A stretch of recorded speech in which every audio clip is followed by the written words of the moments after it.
And welcome back. Today we are yet again going to be an MLG epic gamer. This time we're gonna be flying something rather bad. So this will apply to stock vehicles as well, because well, if you don't have real advantages, you still need to work with the cards you are dealt. Now this will apply to props as well as early jets. Once you start reaching jets with missiles, missile buses in general and flares and stuff, this starts becoming a little bit less applicable. However, the basic trend will still apply. So I'll run it down at the start here. What do you need to do if your plane has no real performance advantages? Well, you still need to work out what your plane is actually decent at. Is it good once it has some energy? Is it good at reversing people? Is it good, and I mean this all relatively, because if your plane is dog shit, it's going to be bad no matter what. You still need to find something that you might be able to use against your enemy. If you are flying something like this thing against a 109 for example, you really don't have much to go off from. Now I have a 1v1, a pretty lengthy one at an energy disadvantage at the end of this video, and I'll show you just what you can and can't do. But at the end of the day, it really comes down to reading the situation and making sure you throw it less than your enemy does. Your enemy has the ability to make a lot of mistakes and still come out on top. So what can you really do? Really nothing. You just have to maximize your situation. There's a 109 on our 6. He is going to be catching us in the long run. So instead of trying to outrun him, trying to run away from him, force a high speed fight and then compress completely and get railed by him, because we can't go vertical, we can't outdive him, we can't outturn him, we can't outrun him. We really can't outdo him in anything. So I'm not going to stall myself out. For now I'm just trying to delay this guy as much as possible, waste as much of his time and energy as possible, and see if we can actually get something done. So what do? We wait for him to dive on us again. We wait for him to close the gap just a little bit, and you can see that I am able to go over his nose. He pitches up after us.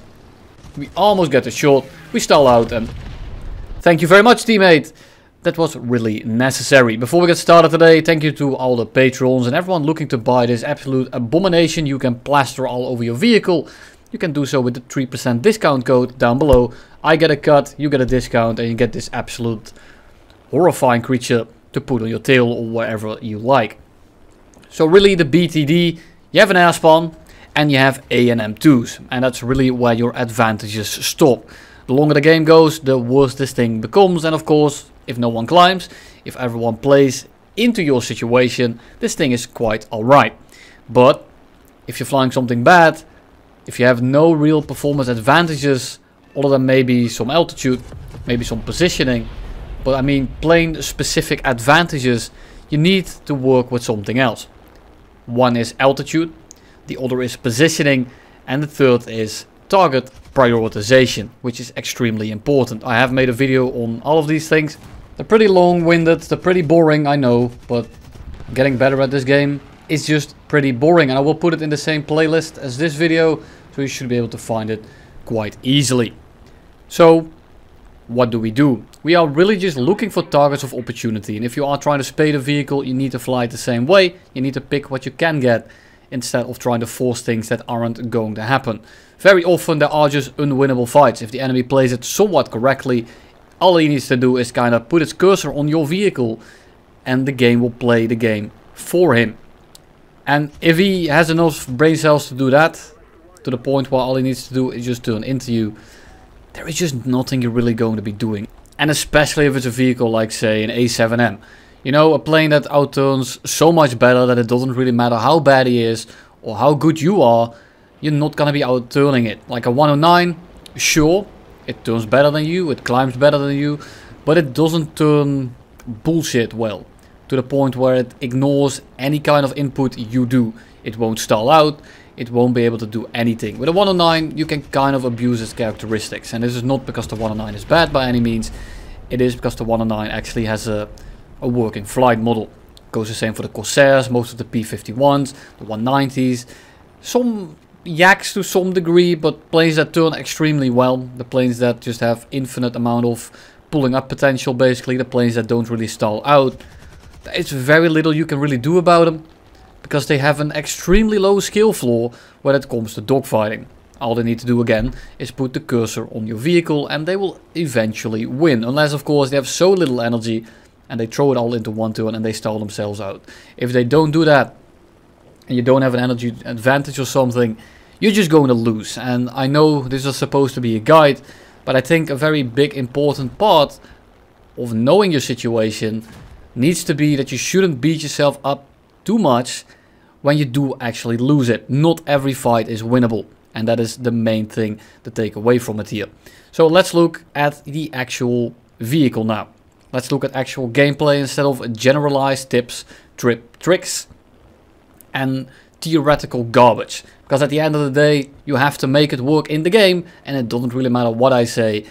You still have to do it. You still have to somehow replicate it. Of course, it will depend on your enemies. And just like right now, there's a 109 directly below me. I can dive on him, but if I dive on him, the 109Z as well as the other 109 on the right are going to be above us.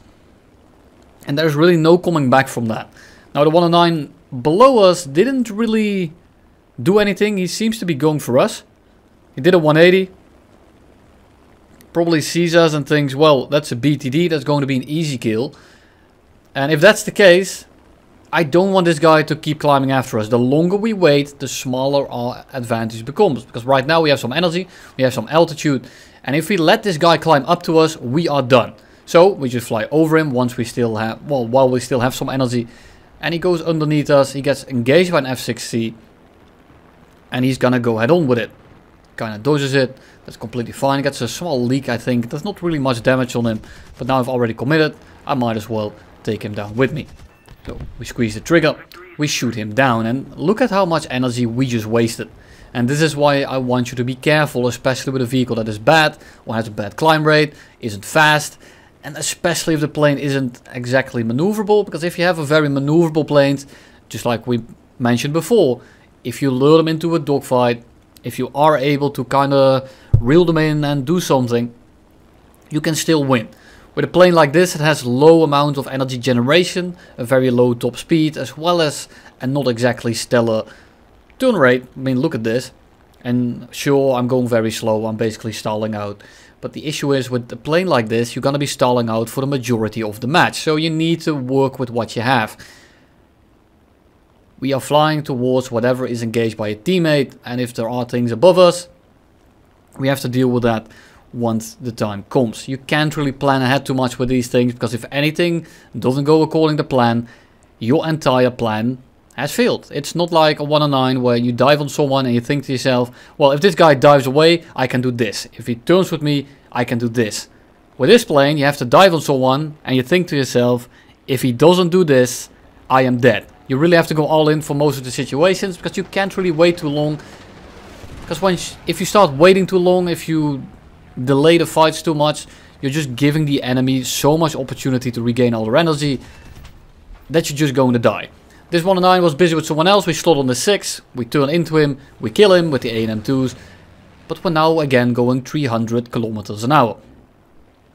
It's great, I know. Right now I'm kind of worried about the 109Z on the top, but he's also very, well, not exactly agile.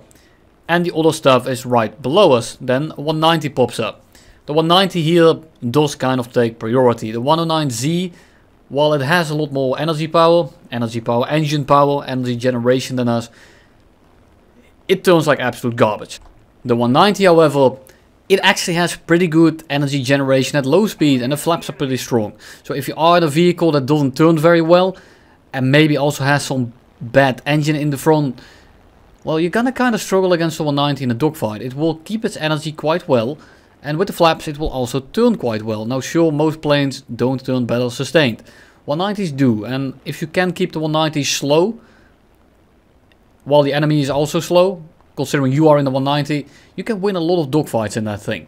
Right now, however, we're going 450 in the merge. I'm diving into him. He has been climbing for a little bit. So all I need to do is try to dodge his shot.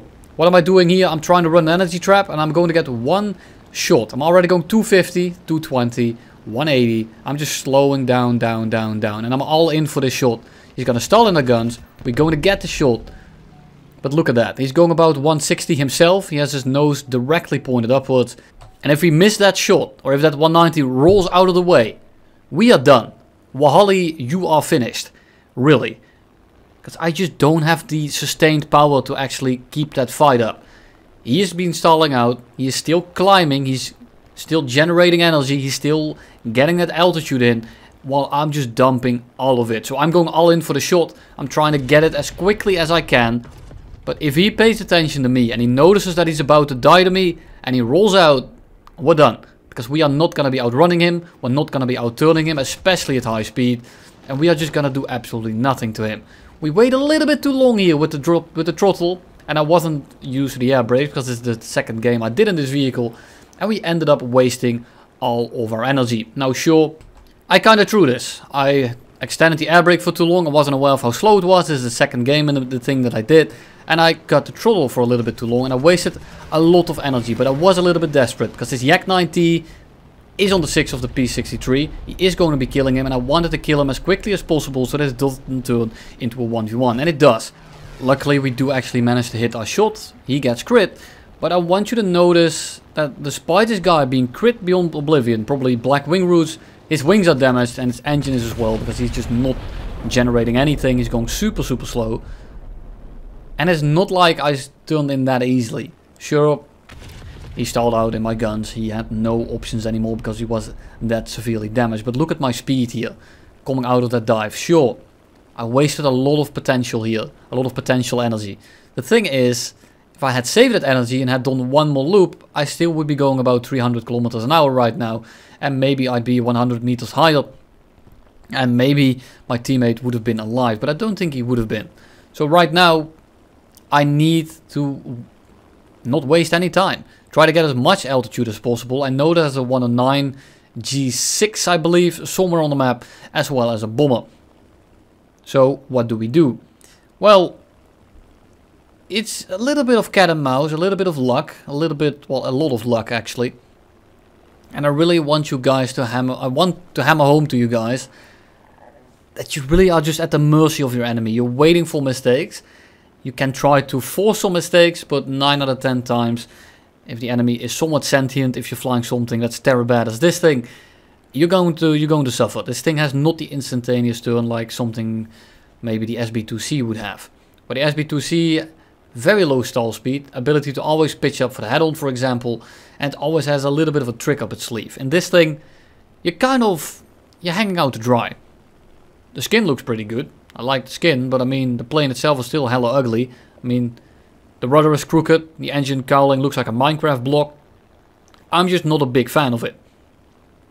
And you might think, this is extremely boring. Why are you still climbing? Why are you not going RTB, for example?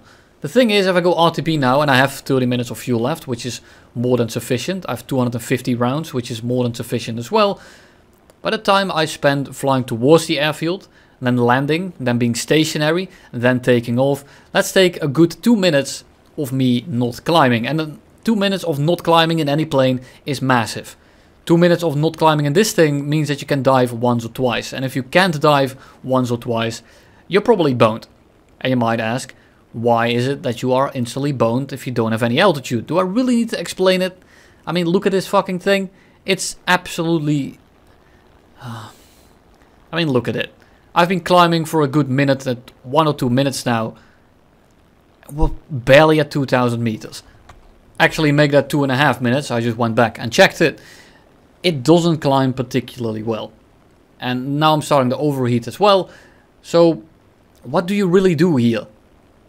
We're just waiting for the 109 to pop up. And I know roughly where he is, so I'm constantly looking towards that direction. Then I tab out because I get bored and I'm starting to look at Discord. I'm sorry, that's why I had 0 FPS. And I'm really just waiting for this guy. And the reason why I look at stat cards, and I'll clarify it right now because I actually have some time. It's not to stat shame them, see if they're bad or good. It's to get an indication of 3 things. Just to see if the plane that they're flying is spaded, or at least likely. They could have, of course, golden eagled it. 2, what kind of player are they? Just how many kills do they get? How quickly do they get them? And how much do they die as they do it? And of course, then will reflect in their win rate. So if someone has a super high KD but a 20% win rate, I know that you're just killing AI or killing 1 or 2 guys and landing and leaving. I'm not really too worried about that. And just how experienced they are in the vehicle that they're flying. And I'm not only looking at this thing, but I'm also looking at the other 109Gs. In this case, he doesn't have any, but he has flown the 109F quite a bit.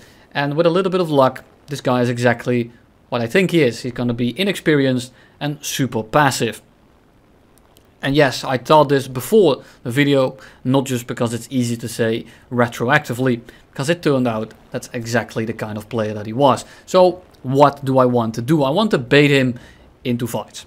That's first of all. But it might be that he's simply going to break off and wait for us to be at 100 meters, so he can just boom and zoom us by going 90 degrees up. First turn here, first fight. I go very aggressively in the hope that he sends the fight. He doesn't. He runs away, and this instantly confirmed the thought I had when I read his stat card. This guy is going to be super safe, and he's going to make absolutely textbook maneuvers. And that's predictable. And the worst thing you can do when you have all the advantages is become predictable. Because if you become predictable, sure, it's still very unlikely that I will kill you. Because I simply don't have the performance to back up the maneuvers that I try to do. However, it is going to make me able to put my nose where you are going to be before you are going to be there. This time I'm going to be a little bit less aggressive, but still pretty aggressive. I want this guy to dive on me. This time I'm going to be chasing him instantly. And you can tell this time I'm a lot closer to him. But he starts maneuvering and I'm simply too slow. Look at my speed. I'm just trying to bring the nose up. Maybe the recoil will kick the guns up, drop the flaps, and I'm stalled out. This guy basically has me by the balls. But again, I have a feeling that this guy will not pressure me instantly. So as long as I have this altitude, I want to make sure that I can use it. But by the time I reach the deck, it is over. If I can't dive to separate or get a little bit of speed, he's just gonna hit me eventually. So, what do we do this time? A little bit different. I'm fine-tuning his attacks and I'm trying to see where he is going to be. Second time I try to turn after him just a little bit too late. So this time I'm not really going to be diving too much, because I only have about one, maybe 1.5 dives left to really fight this guy. So I need to make sure that I don't drop too much altitude, but depending on the way he fights it, I'm going to need to. But he actually does chase me and doesn't just climb on my 6, waiting for me to bleed my speed. So what can I do? Get a little bit of extra speed with a dive. And this time I'm going to be a little bit more passive, but I'm still going to be pressuring him pretty hard. So I'm turning in him. There we go. We are instantly on this guy's 6, because he does the same thing yet again. He's going to stall us out this time. And I won't be able to really dive out. So this time I'm going to send it just a little bit longer. And he's a little bit closer to us. We hold the trigger down. We tap our keyboard. We stall at 17 kilometers an hour with the flaps down. And he manages to die right there. Now, can I really explain what I just did? Well, I just did. It's trying to predict the guy. It's trying to find a pattern. It's a little bit like playing a rhythm game, so to speak. I tell this guy, you can bomb. But really, you just have to be kind of lucky. You really just have to find a chink in the armor. And if they don't show any, and if that guy played it right, there is just very little you can do. So I want you to take that away from this video. It's trying things that might work, and that's why I say flying a bad vehicle is not good when it comes to trying to get better at the game. Why not? Because even when you do the right thing, you might still lose in the end. Because the right thing is not good enough when the enemy has all the advantages. You're better off flying something that's actually good, and you know that every time you die is because you fucked it up, not because the plane is bad. Then we let the P8 bomb. We reel this guy out of the sky. It's going to be kill number 6. And I'm going to say thank you all for watching, and I'll see you in the next one.